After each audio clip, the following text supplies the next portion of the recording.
नाज़रीन हज़रात, इस वक्त हम लोग मौजूद हैं चोलिस्तान सहरा में मरोड़ के इलाके में, जहां पर एग्री मॉल पे हम लोग इस वक्त खड़े हुए हैं। और एग्री मॉल पे जिस तरीके से हमने बताया कि यहाँ पर मुख्तलिफ कॉन्सेप्ट है कि एक छत तले आपको बहुत सारी चीज़ें मुहैया की जाएंगी। तो मेरे साथ इस वक्त मौजूद हैं प्रेसिडेंट गल्ला मंडी मोहम्मद आकाश साहब, उनसे बात करते हैं। अस्सलाम वालेकुम जी। वालेकुम सलाम। खैरियत से हैं आप? जी अल्हम्दुलिल्लाह। आकाश पे मुझे ये समझाइएगा कि कैसे गल्ला मंडी के जो आड़ती हैं, व्यापारी हैं और गल्ला मंडी यहाँ पर जो चल रही है बहावलपुर में, उनको क्या फ़ायदा होगा एग्री मॉल के साथ जुड़ने का और किस तरीके से ये मस्बत किरदार अदा करेगा? ये सबसे पहले तो ये पंजाब में एग्री मॉल आने से पहले गल्ला मंडी अहम किरदार अदा करती थी। जिम्मेदार अपनी फसल वहाँ बेचते थे। एग्री मॉल के आने से सब फैसिलिटीज़ जो हैं, उसके बाद खाद काटन, आप फसल भी सेल कर सकते हैं, फर्टिलाइज़र जो है आपको सारी सहूलियात और गवर्नमेंट रेट पे एक छत तले मिलेंगी। तो ये कितना जो है वो फ़ायदेमंद होगा तमाम तर आड़तियों के लिए, व्यापारियों के लिए, जो किसान हैं उनके लिए? ये बहुत ही फ़ायदेमंद चीज़ है, क्योंकि सारी फैसिलिटीज़ आपको रेंट पे, मशीनरी भी यहाँ से मिलेगी, काटन का अच्छा सीड भी यहाँ से मिलेगा, उसके बाद आपको फर्टिलाइज़र जो है कंट्रोल रेट पे मिलेगी। ठीक है। अच्छा, हमारे साथ और भी गल्ला मंडी से हजरात मौजूद हैं, उनसे गुफ्तगू करते हैं और उनसे जानते हैं। हमारे साथ मौजूद हैं मोहम्मद मंशा साहब। मंशा साहब अस्सलाम वालेकुम। खैरियत से हैं आप? मंशा साहब, ये समझाइएगा कि जिस तरीके से आकाश भाई ने बताया हमें सिलसिला कि यहाँ पर एक सब्सिडाइज रेट पे चीज़ मिलेगी जो कि किसानों को बहुत ज़्यादा फ़ायदेमंद होगी, तो ये कैसे हमारी जो फार्मिंग है और उसके बाद जब ज़मीनें लगेंगी और फिर बिजाई के बाद जब आना शुरू होगा, एट द एंड फसल जब काटी जाएगी, तो कितना बेनिफिट होगा और जब सब मिलकर काम करेंगे तो कितना फ़ायदेमंद होगा ये चीज़? सर, पहले हमें गल्ला मंडी से जो चीज़ें मिलती हैं, जैसा कि फर्टिलाइज़र है या पेस्टिसाइड, ये हमें कंट्रोल रेट पे नहीं मिलती।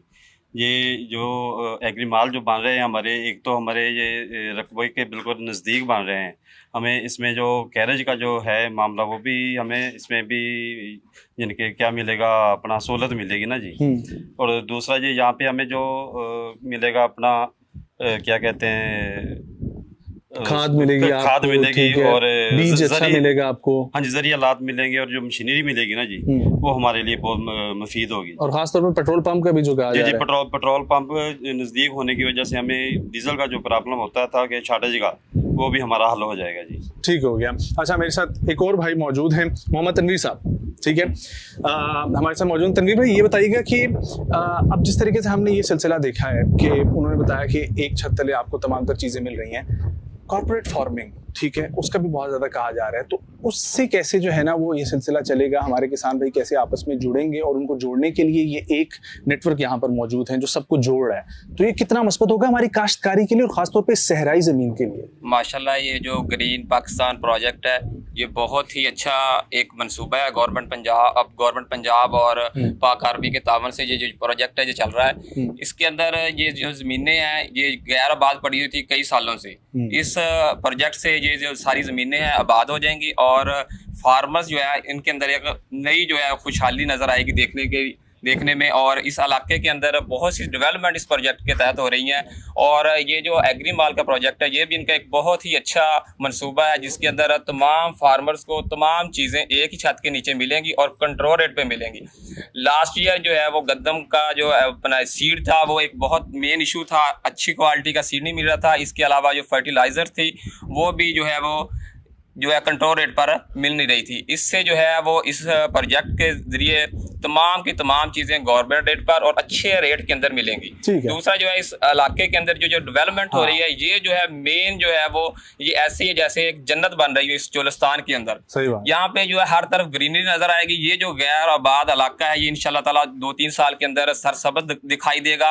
और ये जो प्रोजेक्ट है ये लॉन्ग टर्म प्रोजेक्ट है और इंशाल्लाह ताला ये जो एरिया है ये ऐसे ही होगा कि ये जो ज़मीन है ये भी जो है सोना उगलेगी इंशाल्लाह ताला। अच्छा, मुझे एक और चीज़ मैं आपसे आखिरी पूछना चाहूँगा, ये बताएं कि ये पूरा इलाका जिस तरीके से आबाद हो रहा है, पहले क्या होता था कि यहाँ से किसान जाता था एक शहर में, वहाँ पर जाके उसने बीज की भी खरीदारी करनी है, फिर खाद की खरीदारी के लिए भी उसको मशीनरी चाहिए तो उसने वो किसी और जगह से जाके लेना है, डीजल के लिए हर दफ़ा उसे यहाँ से जाना है।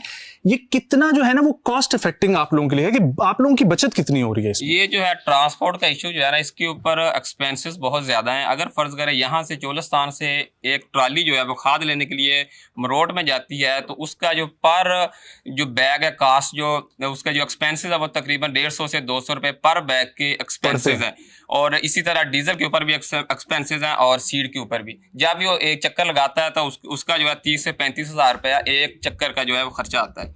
लेकिन यहाँ पर ये जो तमाम सहूलियात मौजूद हैं बिल्कुल इसी आबाद जोलिस्तान के अंदर ये एग्री मॉल बना है, तो यहाँ से जो ट्रांसपोर्ट की जो है वो एक्सपेंसेस बिल्कुल मिनिमम होंगे।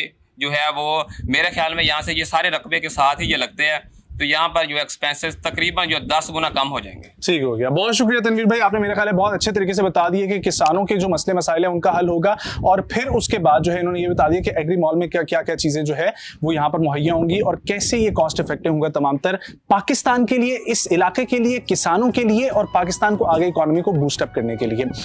आगे बढ़ते हैं और ये एग्री मॉल से मुझे दीजिए इजाज़त। हमारे इस चैनल को सब्सक्राइब करें और इसको आगे फैलाएं अपने तमाम तर किसान भाइयों के लिए, ताकि उन्हें भी पता लग सके कि कैसे ज़राअत में अब काम हो रहा है और पाकिस्तानी हुकूमत कैसे फैसिलिटेट कर रही है तमाम तर इलाकों को और तमाम तर फार्मर्स को। मुझे दीजिए इजाज़त, अल्लाह हाफ़िज़।